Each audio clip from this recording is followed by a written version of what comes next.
Live from New Delhi, you're watching DD India Global. We'll get you top stories from India and the region. I'm Tanvi Taneja. And for news from the rest of the world, I'm joined by my colleague in London, Ollie Barrett.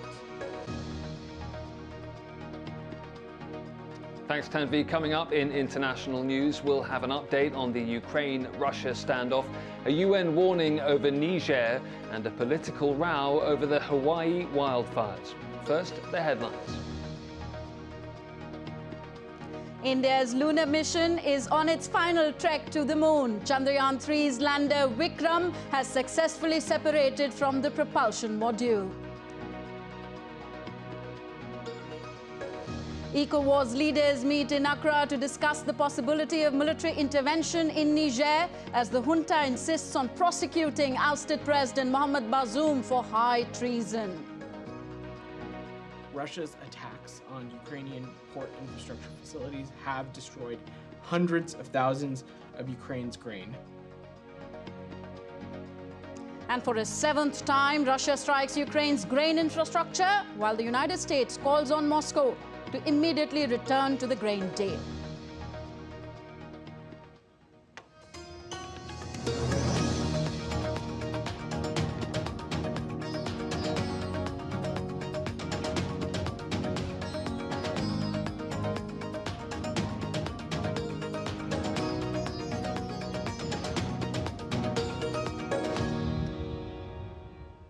A milestone in the journey of India's lunar mission. Chandrayaan-3's lander module Vikram has now successfully detached from the spacecraft's propulsion module. The significant step in India's third lunar mission took place at 1 p.m. Indian Standard Time today, kicking off the last leg of the moon mission. The Indian Space Research Organization is working to achieve a successful soft landing on the moon. The spacecraft is primed for its scheduled landing on August the 23rd.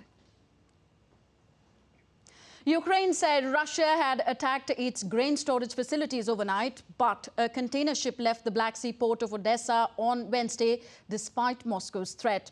Ollie Barrett is in London, and he gives us more on this and other headlines across the world. Ollie, over to you. Thanks, Tanvi. Russia has carried out a series of drone strikes on grain silos and warehouses at a Danube River port. Ukraine says the move puts global food security in danger. Russia, meanwhile, insists it has downed air attacks from the Ukrainian side. Global food security is in danger. Russia has again carried out overnight strikes on Ukrainian grain silos and warehouses at a Danube River port. Ukraine's President Volodymyr Zelensky said Russian strikes could further destabilize food prices.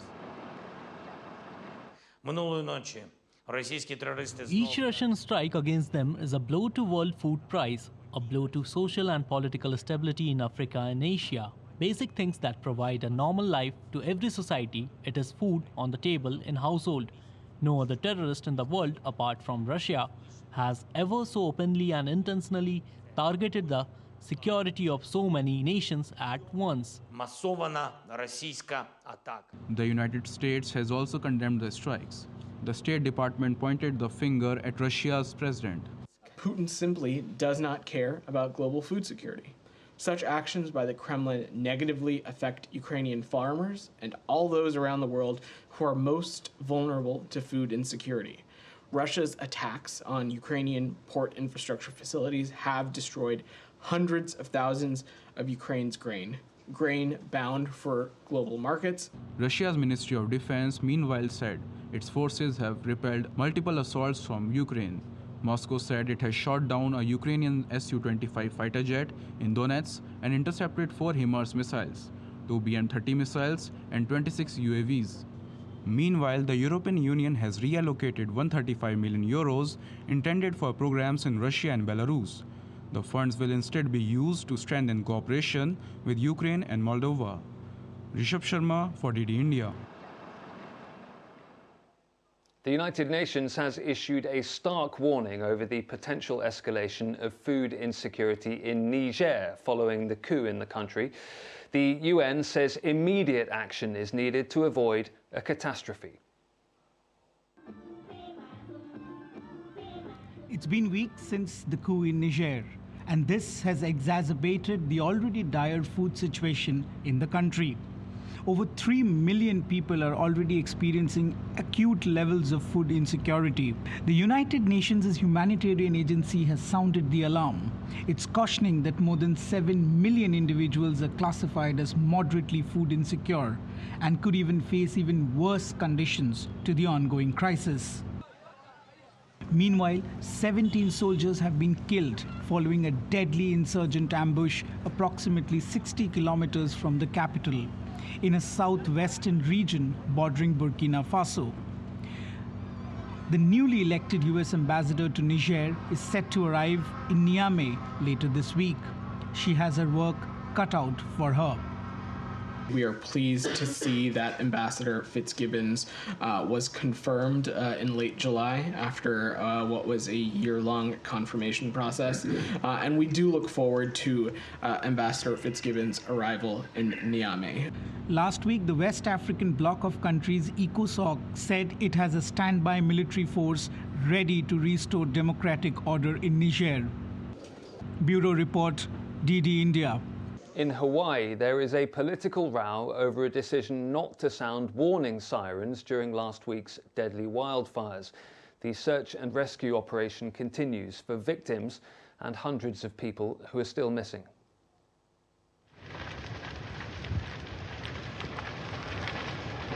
The deadliest wildfire in more than a century in modern US history.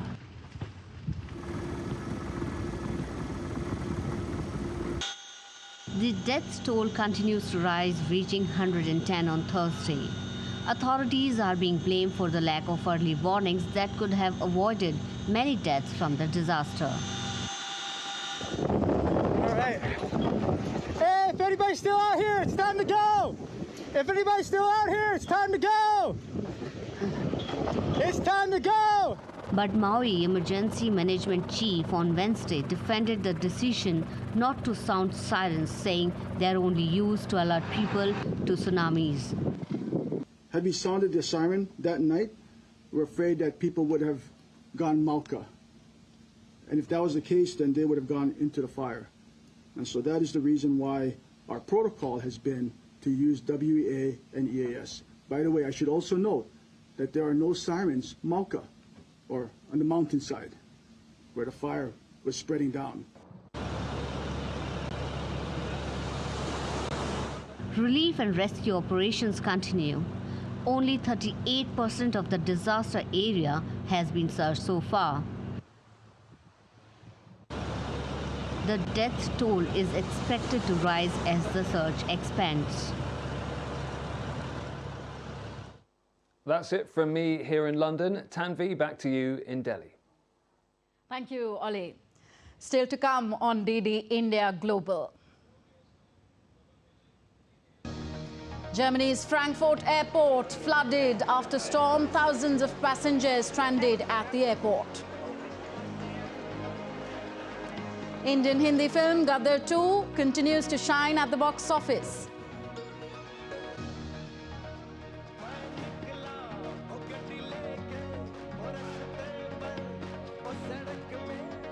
Sunny Deol and Amisha Patel on track to cross $3 million mark in its first week.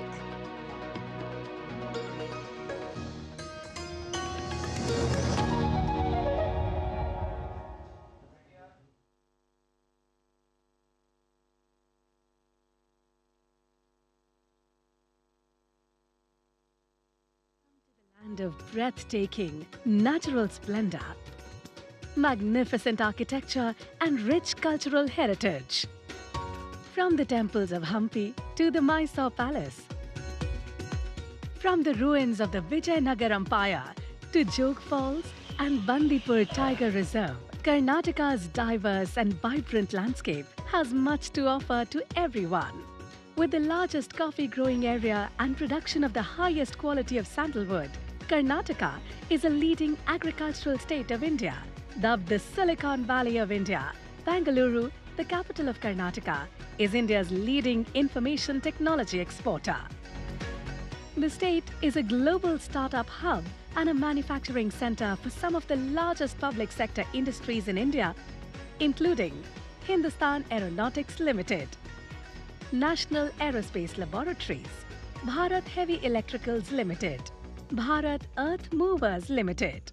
Karnataka is home to India's premier science and technology research centers, such as Indian Space Research Organization, and leads the nation in biotechnology.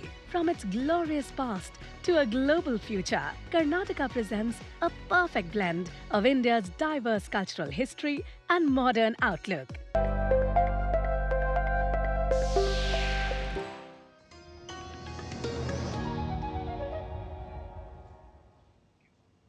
Welcome back. You're watching DD India Global. I am Tanvi Taneja.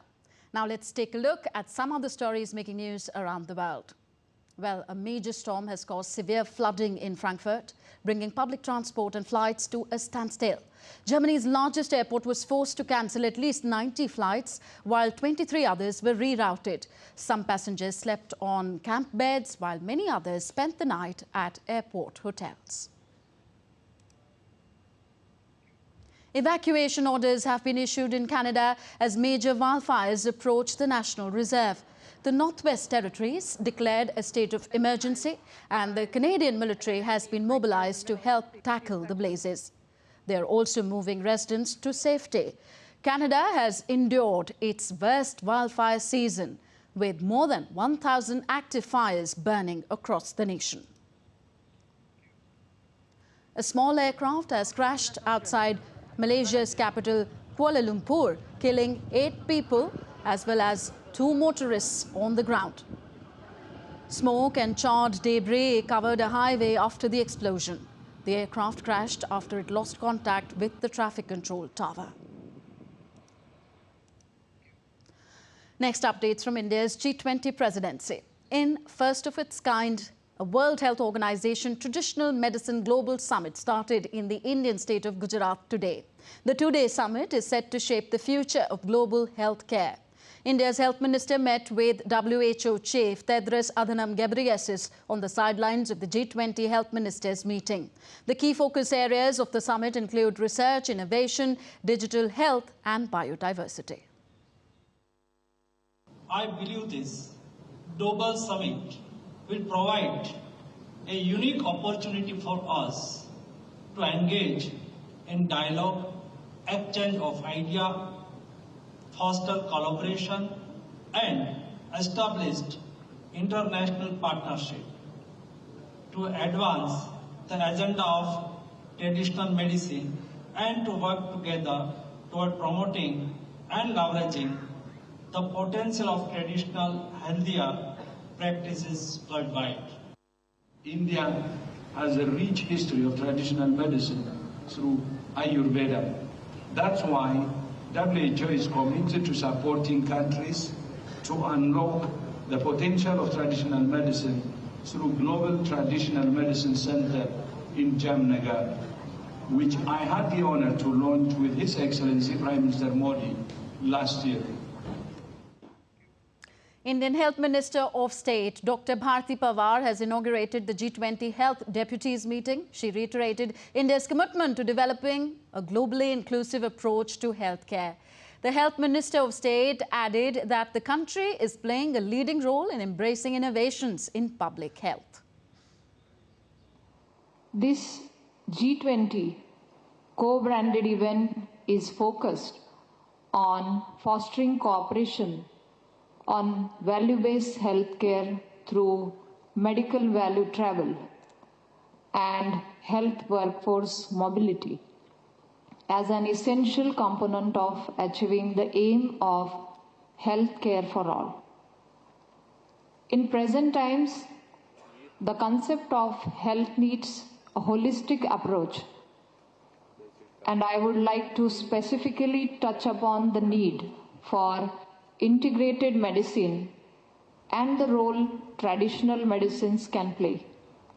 India has vowed to be a global leader in the world's digital economy. Kicking off a 2-day G20 Digital Innovation Alliance Summit, officials said that innovative startups are increasingly disrupting normal business practices. In an exclusive interview with DD India, Union Minister of State for Skill Development, Entrepreneurship, Electronics and IT, Rajiv Chandrasekhar said India has come forward to help other countries to develop a stronger digital public infrastructure. To talk about this meet, I have with me the Minister of State for Electronics, Information Technology, Mr. Rajiv Chandrasekhar. What are the interesting aspects or outcomes do you think in perspective are likely to emerge from here? Over the last 3 digital economy working groups, there has been a growing consensus, an agreement around DPIs, a conversation that how DPIs, especially open source DPIs, are critical to the future of many countries' digitization ambitions. The focus on safety and trust, which is about cyber security, cyber safety, and third is about skills, that for several decades countries dominated. And we think there is a growing consensus of the need for every country to have access to digital skills, and India is certainly at the forefront of offering. India recently in the cabinet announced a lot of expansion of Digital India. So how do you see this taking up the digital innovations to a next level? A person like Sundar Pichai, who is a leader in the tech space, acknowledging in the year 2023 that Prime Minister's vision of digitization, and in a lot of ways it is that investment in policies, that investment in capabilities and capacities that the Prime Minister foresaw that helped India become one of the leading nations in how we fought the COVID pandemic, how we protected our economy, how we bounced back, how we delivered vaccines. So in a lot of ways, India is becoming a case study for the countries of the world. That was Mr. Rajiv Chandrasekhar talking to us about a digital economy working group meeting here, and the agenda at this meeting is about firming up the priorities of digital skilling and also building a strong DPI for a global community. With cameraman Balu, Aisha Khanam, DD India, Bangalore. Still with India, over 70 people have died in landslides and flash floods in rain-battered Himachal Pradesh. As rains continue to wreak havoc, rescue operations are underway in Shimla, the capital city of the northern Indian state of Himachal Pradesh. 120 personnel from various rescue teams have been working tirelessly for 72 hours, shifting debris. More than 1,000 homes have been damaged and at least 2,500 people have been displaced following cloud bursts in the state. The Chief Minister of Himachal Pradesh, Sukhvinder Singh Sukhu, states that the work of restoring the damaged infrastructure will take time. अभी थोड़ा मौसम खुलना start हुआ है. The weather has just started to clear. Rescue operations are underway with the army, NDRF working with the local police and authorities. Dead bodies are still being pulled out and we are in search of more. As the sun comes out, our work will get faster. There were about 1,200 people and 550 have been rescued so far. We are doing our best in the situation. 15 houses have been completely destroyed due to a landslide in a village in India's northern city of Uttarakhand. Roads have caved in due to the landslide and affected people have been shifted to relief camps set up in a school in the village. No loss of life has been reported yet. In neighbouring Pakistan, tensions are running high. This follows Wednesday's attacks on eastern Pakistani churches. Paramilitary troops have now cordoned off a Christian settlement in the area. Several churches were torched and houses were burnt. The attacks took place after 2 Christian residents were accused of desecrating the Muslim holy book, Quran. A floral marvel located in the heart of India's capital, New Delhi, Amrit Udyan, formerly known as Mughal Gardens, have been opened to the public for the first time this season. Visitors can relish the blossoms of summer annuals here. DD India's Siddharth Bhardwaj has more. It's bursting with colour and life in the beating heart of India's capital, New Delhi, an oasis of horticulture and history. The colours are stunning. Amrit Udyan is a floral marvel and a living symbol of India. Coming here, it felt like all of the stress in my life has been lifted. Now, for the first time, it will be open to visitors twice. No matter if it's hot outside, people are determined to see a natural masterpiece. But it's not just the beauty of the flowers that makes the garden special. It's been cultivated and cared for decades by generations of gardeners. It's totally a green area and very well maintained, and really liking this place. For many, amid one of the world's busiest cities, it's a heaven of peace. My heart just felt really peaceful here. The bonsai garden, the musical garden, the fountains here are very well cleaned. It actually gives very optimistic vibes to you. You feel very proud to be here to actually witness what your country has been doing. It is an oasis of calm in an often stressful world. All of the other different gardens give me different feelings of peace, serenity and zen. To help answer visitors' questions, an army of volunteers with impeccable knowledge about what grows here and when. Yeah, here are the number of the flowers here, roses, canna indica, snake plant, also the number of lilies, Asiatic lily, Oriental lily, and the variety of black rose, that is Oklahoma, and green rose is also available here. The gardens are home to thousands of species of flowers and trees. From the colonial era, when it was first planted, to today's India, this garden's beauty is as powerful as nation's progress. It's not just the sight of these flowers that's mesmerizing here. It's the smell and also the symbolism. These gardens mirror India's history, and as they have bloomed over the decades, so has India's development. But to understand the beauty here, you have to actually come here and experience it. But hurry up, these gardens are only open for another month, and they'll be closing again on September the 17th. This is Siddharth with camera person AK, DD India, New Delhi. The Supreme Court of India on Wednesday released a gender-just handbook to be used by judges as a guide. The Chief Justice of India, Mr. D.Y. Chandrayaan, launched the handbook on combating gender stereotypes and stressed on how vital it is for judges to not use stereotypical words in their writing as well as in decision-making. The handbook discusses gender fluidity, modern terminologies, and asks judges to be sensitive to concerns of all social groups. And next, we take a look at all the sporting action.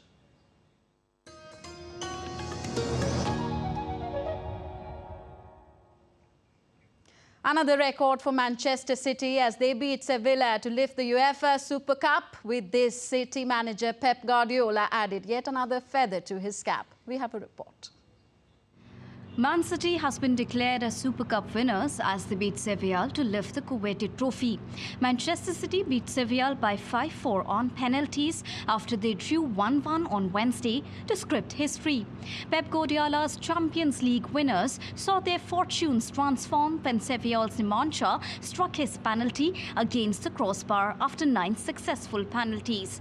The match went straight to penalties after 90 minutes and injury time. City prevailed 5-4 in the end to claim their maiden Super Cup. With this, Man City lifts their 4th trophy of this year, which is 2023. Pep Guardiola also becomes the first manager in European football history to complete the treble twice after guiding City to their maiden Champions League honour. Guardiola has now won his 15th trophy, including 2 Community Shields as Man City manager since joining the club in 2016. Guardiola has also won 5 Premier League honours, 2 FA Cups and 4 EFL Cups. With this, Manchester City now boasts a Super Cup title along with completing their treble last season. Sports Desk, DD India. Still with football, Brazilian forward Neymar, who joined Saudi Arabian side Al Hilal on a 2-year contract, has now opened up about the move. The 31-year-old said that competitiveness is what motivated him to join the league. Brazilian football superstar Neymar has opened up about his move to Saudi Arabian side Al Hilal. The forward says he's excited to join the league. Neymar joined Al Hilal on a 2-year contract after playing for 6 years at Paris Saint-Germain, where the Brazilian won several domestic trophies, but not the Champions League that the French club craves. Experiência, novo desafio, e obviamente que estou empolgado. I'm very excited, very happy to join a new league. This is a new experience, a new challenge, and of course, I'm excited to write history. Yes, surely the league will be very competitive, especially after the signings made in this summer transfer window. I expect our club to have a great campaign and to achieve our goals. Neymar said Cristiano Ronaldo's big money move to Saudi Arabia paved the way for players like him. Acho que a qualidade de ter no I believe competitiveness is important. That's why I am joining this league. Obviously, it is very different switch but a new challenge. I believe Cristiano Ronaldo started all of this and everybody called him crazy. Today, you see the league grow more and more. The Brazilian, who joined PSG in 2017 from Barcelona for a world record fee of €222 million, also said that he's excited to meet and play against the other stars in the league. Yes, absolutely. It is exciting meeting top quality players on the other teams. It thrills you, motivates you to play even better. And it is a given when you face Ronaldo, Benzema, Firmino. The excitement is even greater. And so I am very happy to join this league. Facing them will be wonderful. It will be fantastic. No financial details have been disclosed, but the fee is reported to be about €90 million, equivalent to $98.24 million, plus add-ons, and is subject to a medical. The 31-year-old will bring the experience and skill the club needs to compete in a league that has seen a flurry of players join from European sides in recent months. Neymar scored 118 goals in 173 appearances, helping PSG win 13 trophies, including 5 League One titles, as well as reaching the 2020 Champions League final. Sports Desk, DD India. On to women's football. Having beaten Australia 3-1 in the semi-final on Wednesday, the England women's football team could be on track to secure their first ever World Cup trophy if they beat Spain on Sunday. Stuart Smith has more from London. There's been a massive outpouring of pride and congratulations being sent halfway across the world from here in England to that women's team in Australia. They, of course, on track now, potentially to win the second trophy at the World Cup for England since 1966, and for this particular team, the first time potentially winning the World Cup. So massive excitement about that as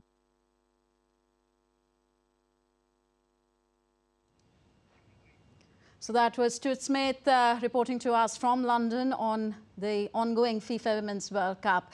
Now on to FIDE Chess World Cup. Indian Grandmaster R. Pragnananda and Arjun Erigyasi were forced into a tiebreaker on Wednesday, while D. Gukesh and Vidit Gujarati were eliminated in the quarterfinals. Needing a win in the second game after losing to Magnus Carlsen on Tuesday, Gukesh piled on the pressure. But in the end, the 17-year-old from India could not force a victory. In the All-Indian quarter-final between two teenage prodigies, R. Pragnananda made an impressive comeback against compatriot Arjun Erigyasi. The duo will contend in tiebreakers to find India's lone semi-finalist. The fourth Indian in the fray, Vidit, was eliminated after losing to home favourite Nijat Abbasov on Wednesday. Next, some entertainment news. The Indian Hindi film industry is celebrating record ticket sales for the long-awaited sequel to the Gadar film franchise. Gadar 2, which stars actor and Member of Parliament Sunny Deol, is breaking records at the box office. It is said to become the highest-grossing Hindi film in history. The action-packed movie has so far taken in $230 million, with early estimates suggesting it achieved India's highest ever Independence Day ticket sales.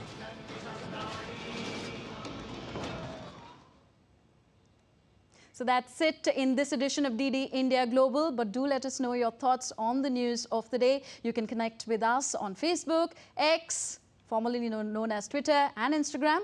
And you can also catch us on YouTube at DD India Live. We will be back with more news as it breaks here on DD India. I'm Tanvi Taneja. From all of us here in New Delhi, thanks for watching DD India Global.